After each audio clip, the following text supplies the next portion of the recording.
सुबह की breaking news में आपका स्वागत है। नमस्कार, आपके साथ मैं हूं साक्षी जोशी और इस वक्त की बड़ी खबर जम्मू कश्मीर से है। पाकिस्तान ने एक बार फिर सीज फायर तोड़ते हुए सीमा पर गोलीबारी की। पुंछ के मेंढर सेक्टर में पाकिस्तान की तरफ से की गई इस फायरिंग में एक महिला की मौत हो गई, जबकि एक महिला के घायल होने की खबर है। पाकिस्तान की तरफ से रात 2 बजे से करीब 45 मिनट तक फायरिंग की गई। आसिफ सुहाफ हमारे साथ जुड़ गए हैं। आसिफ, इस वक्त के क्या हालात है? देखिए, अभी भी यहाँ जो है रुक रुक के पाकिस्तान की तरफ से फायरिंग का सिलसिला जारी है। शेलिंग की जा रही है, मोटार और दूसरे हथियारों का इस्तेमाल हो रहा है। और जो पाकिस्तान की तरफ से शेलिंग हो रही है वो न केवल जो भारतीय सेना या बीएसएफ की पोजीशंस है उनको निशाना बना रही है, बल्कि जो रिहायशी इलाके हैं उनकी तरफ मोटार दागे जा रहे हैं, जिसके चलते ये सिविलियन कैजुअलिटी भी देखने को मिली है। एक महिला की मौत हो गई है और 2 घायल हो गए हैं। हालांकि भारतीय सेना भी पाकिस्तान की इस युद्ध विराम उल्लंघन का जवाब दे रहा है और यहाँ से भी शेलिंग की जा रही है, लेकिन फिलहाल इलाके में तनाव बना हुआ है। लोग काफी डरे हुए हैं। शुक्रिया इस पूरी जानकारी के लिए आपका। वहीं कानपुर कांड को अंजाम देने वाले गैंगस्टर विकास दुबे अब तक पुलिस की गिरफ्त से दूर है। अब दिल्ली एनसीआर में भी उसकी तलाश की जा रही है और इस कार्रवाई में दिल्ली पुलिस की क्राइम ब्रांच और स्पेशल सेल भी लग गई है। आशंका है कि यूपी पुलिस के चंगुल से बचने के लिए वो दिल्ली में सरेंडर कर सकता है, लिहाजा स्पेशल सेल कोर्ट पर भी नजर बनाए हुए है। इस बीच दिल्ली से सटे फरीदाबाद में विकास दुबे को लेकर एक होटल में छापेमारी की गई। होटल में उसके होने के शक पर हरियाणा पुलिस ने ये कार्रवाई की। इस दौरान पुलिस ने 2 लोगों को हिरासत में भी लिया है। पवन मिश्रा हमारे साथ जुड़ गए हैं। पवन, ये 2 लोगों को जिनको हिरासत में लिया पुलिस ने, कौन है ये लोग, क्या शक है इन पर? बिल्कुल, ये बताया जा रहा है कि जिस गाड़ी से, बोलेरो गाड़ी ये बताई जा रही है कि बोलेरो गाड़ी से आया था और अंकुर नाम से इसने होटल में कमरा बुक किया था। लेकिन होटल के स्टाफ को इस बात की शक तब हुआ जब इससे आईडी प्रूफ मांगा गया, आधार कार्ड जब इससे मांगा गया तो ये आधार कार्ड नहीं दे पा रहा था और एक पैन कार्ड इसने दिया। पैन कार्ड के जरिए चाह रहा था कि वो, लेकिन जब शक होना शुरू हुआ क्योंकि इसका फोटो और वीडियो पहले से ही वायरल है विकास दुबे का, तो होटल के स्टाफ को इस बात का शक हुआ कहीं यही विकास दुबे तो नहीं है और तत्काल इस बात की सूचना लोकल पुलिस को दी जाती है।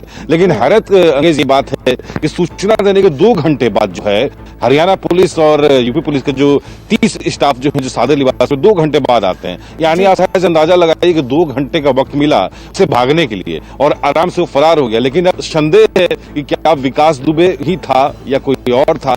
और जहां जिस कमिश्नर के ऑफिस के बाहर मैं खड़ा हूं और यहीं पर प्लानिंग हुई थी और क्राइम ब्रांच की टीम यहां पर आई थी, पुलिस आई थी सादे लिबास में और फिर वहां होटल में जाकर के छापेमारी किया गया। हालांकि आसपास के सभी जगहों से पूछताछ भी किया गया है कि क्या विकास दुबे था या नहीं था। लेकिन जो सीसीटीवी कैमरे यहाँ पर जो लगे हुए हैं वो सीसीटीवी कैमरे भी यहाँ पर खराब बताए जा रहे हैं। लेकिन तफ्तीश जरूर हो रही है। होटल के स्टाफ का इस बात कोशिश की जा रही है ये समझने के लिए कि आखिर क्या विकास दुबे था कि नहीं था। शुक्रिया हमारे साथ जुड़ने के लिए। कानपुर में सीओ समेत 8 पुलिस कर्मियों की शहादत के जिम्मेदार गैंगस्टर विकास दुबे की यूपी में जोर शोर से तलाश जारी है। 2.5 लाख के इनामी विकास दुबे की तलाश में जगह जगह पोस्टर भी लगाए गए हैं। पश्चिमी यूपी में उसकी तलाश में कड़ी चेकिंग चल रही है। दिल्ली से देहरादून को जोड़ने वाले नेशनल हाईवे के टोल प्लाजा पर मेरठ पुलिस ने विकास दुबे के बड़े बड़े पोस्टर लगाए हैं। उसमें विकास के डिटेल के साथ यह भी लिखा है कि जानकारी देने वाले को इनाम दिया जाएगा और इनाम है 2.5 लाख रुपए। कानपुर के हिस्ट्री शीटर विकास दुबे की तलाश में देश के दूसरे हिस्सों में भी हो रही है तलाशी। दूसरे राज्यों में भी उसके तमाम कनेक्शन खंगाले जा रहे हैं। विकास की तलाश में यूपी एसटीएफ की टीम मध्य प्रदेश में शहडोल जिले के बुढ़ार भी पहुंची।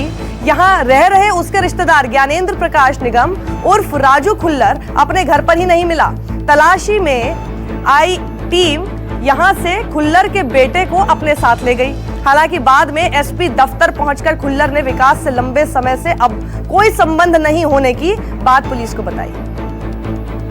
विकास दुबे का ओडिशा कनेक्शन भी सामने आ रहा है। ओडिशा पुलिस सूत्रों के मुताबिक यहां विकास का पैसा होटल कारोबार में लगा हुआ है। यह जानकारी भी सामने आई है कि वो हर साल अपनी पत्नी के साथ भुवनेश्वर घूमने आता था। यहां दोनों एक पूर्व मंत्री की कोठी पर ठहरते थे।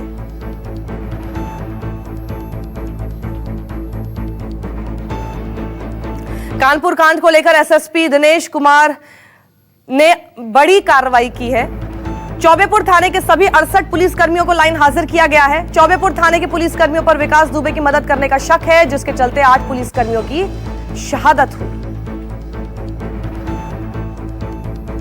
अशोक तिवारी हमारे साथ जुड़ गए। अशोक, क्या खबर मिल पा रही है? पूरा का पूरा थाना लाइन हाजिर, यानी पूरा का पूरा थाना ही शक के घेरे में।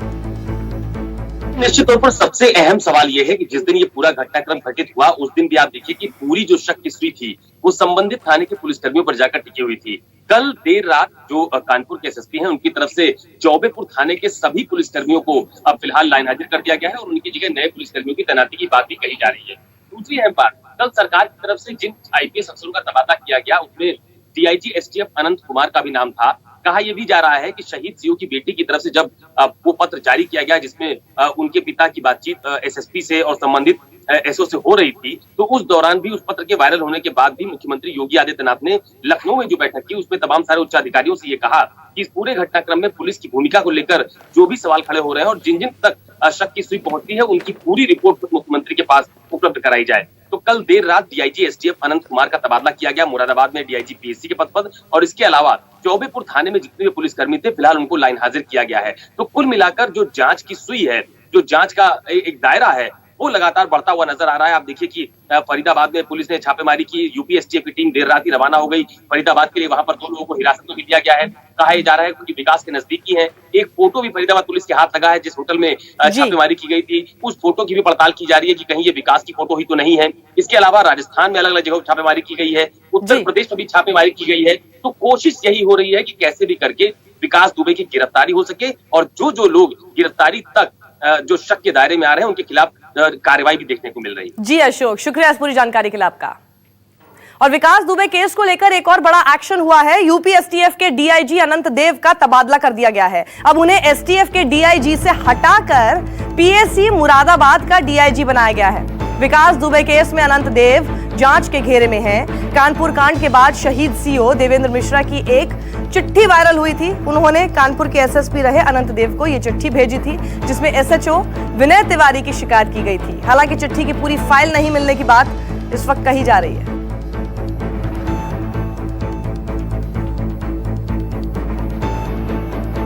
मानस श्रीवास्तव हमारे साथ जुड़ गए हैं। मानस, इनका तबादला कर दिया गया, सस्पेंशन के बारे में नहीं सोचा गया? तो देखिए, तबादला इनका कर दिया गया है और इसकी पहले भी आशंका जाहिर की जा रही थी कि जब ये किसकी वायरल हुई थी उसके बाद से ही फिर बात की संभावना थी कि उनका तबादला किया जा सकता है, क्योंकि जिस तरीके से कल अदालत से जांच अधिकारी को बदला गया, एडीजी कानपुर की जगह आईजी लक्ष्मी सिंह को लखनऊ से भेजा गया और दो थानों का निरीक्षण करने के बाद जो कंप्यूटर सिस्टम था उसको भी सीज किया गया। लेकिन इस बीच में थोड़ा सा पॉलिटिकल प्रेशर भी था और कुछ ऐसे मैटर भी सामने आए जिसको लेकर के ये पाया गया कि जिस तरीके का रुतबा उसका पुलिसकर्मियों के और पुलिस अधिकारियों के बीच में था, खुद अनंत देव के साथ भी विकास दुबे की एक फोटो देखी गई। तो उसको लेकर के फिर बहुत नाराजगी जाहिर की गई और उस नाराजगी के चलते ही फिर उनका आखिरकार तबादला किया गया और अभी उनको मुरादाबाद भेज दिया गया है पीएससी में, यानी कि इसको साइड पोस्टिंग कहते हैं। तो फिलहाल तो अभी वो साइड पोस्टिंग पे है, लेकिन जांच जो है वो अभी भी जारी रहेगी क्योंकि जांच अभी पूरी नहीं हुई है। जब तक पूरे तथ्य सामने नहीं आ जाएंगे उसके तब तक ये जांच बंद नहीं होगी। हो सकता है कि जांच के बाद अगर कुछ और तथ्य सामने आए तो कोई दोषी पाए जाएंगे। ठीक है मानस, शुक्रिया इस पूरी जानकारी के लिए आपका। और इस वक्त एक और बड़ी खबर आ रही है यूपी के बुलंदशहर से, जहां पुलिस और बदमाशों के बीच मुठभेड़ हुई है। इस दौरान पुलिस ने 25,000 के इनामी बदमाश जीशान कुरैशी को गिरफ्तार कर लिया है। पुलिस को जानकारी मिली थी जीशान गोकशी की घटना को अंजाम देने जा रहा है। तभी पुलिस ने जीशान केला मोड़ पर चेकिंग के लिए उसको रोका और तभी उसने फायर कर दिया, जिसके बाद पुलिस ने जवाबी फायरिंग में जीशान पर गोली चलाई जिसमें वो घायल हो गया। जीशान के पास से पुलिस को एक तमंचा और एक जिंदा कारतूस और एक बाइक बरामद हुई।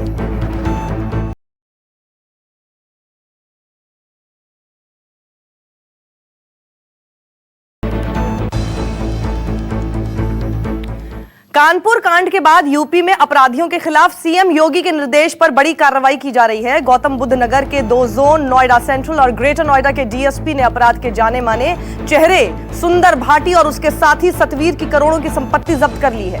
इसके अलावा दुजाना गैंग के खिलाफ भी पुलिस ने कार्रवाई करते हुए उनकी संपत्तियों को बुलडोजर चलाकर ध्वस्त कर दिया। इस कार्रवाई के बाद इलाके के अपराधियों और माफिया में हड़कंप मचा हुआ है।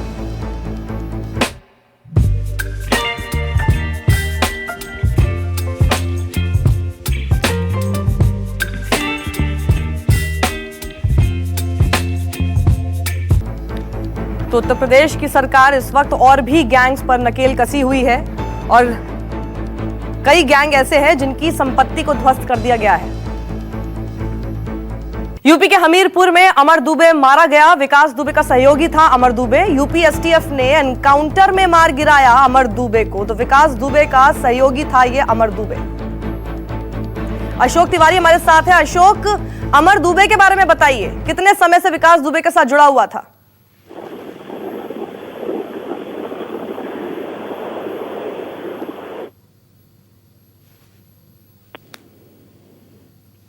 तो खबर आपको बता रहे हैं हम कि यूपी एसटीएफ ने अमर दुबे को मार गिराया है। अशोक तिवारी हमारे साथ हैं। अशोक, अमर दुबे के बारे में जानना चाहती हूँ। देखिए, दरअसल पुलिस की तरफ से ये जानकारी दी गई है कि जिस दिन कानपुर में जो पूरी घटना घटित हुई जिसमें 8 पुलिसकर्मी शहीद हुए, उस दौरान अमर दुबे विकास दुबे के साथ उसके घर में ही मौजूद था। यानी जो गोली चलाने वाले लोग थे उसमें अमर दुबे भी शामिल था। और आज देर रात या आज सुबह का समय जो था, देर रात और सुबह के बीच का समय, उस दौरान जो हमीरपुर पुलिस है उसको और यूपी एसटीएफ को इस बात की जानकारी मिली थी कि अमर दुबे हमीरपुर इलाके में ही है। और उसी दौरान पुलिस की उनसे मुठभेड़ हुई है, जहां पर अमर दुबे को फिलहाल मुठभेड़ में मार गिराया गया है। तो ये आप कह सकते हैं कि एक बड़ी सफलता इस पूरी जांच टीम को मिली है। इसके पहले आपको याद होगा दयाशंकर को भी मुठभेड़ में गिरफ्तार किया गया था, हालांकि उसके पैर में गोली लगी थी, जिसके बाद कई सारे साक्ष्य सामने आए थे। तो ये एक आप कह सकते हैं कि अभी तक की सबसे बड़ी कार्रवाई है इस पूरे घटनाक्रम में, जिसमें कम से कम एक बदमाश जिसने उस दिन पुलिसकर्मियों पर गोलियां चलाई, उसको फिलहाल मुठभेड़ में मार गिराया गया है। बिल्कुल अशोक, बड़ी कामयाबी है ये। विकास दुबे तो अभी तक पकड़ा नहीं गया, लेकिन उसके साथ उसी वक्त जो मौजूद था, जिसने हमारे पुलिस के जवानों की शहादत की है, वो शख्स इस वक्त मारा गया है एसटीएफ द्वारा। बहुत बहुत शुक्रिया हमारे साथ जुड़ने के लिए इस खबर के साथ। नमस्कार, मैं हूं मानक गुप्ता। अगर आपको हमारा ये वीडियो पसंद आया हो तो इसे लाइक और शेयर जरूर करें। और हाँ, हमें सब्सक्राइब और फॉलो करना ना भूलें, ताकि आप देश और दुनिया की कोई खबर मिस ना करें। तो जुड़े रहिए हमारे साथ और देखते रहिए News 24।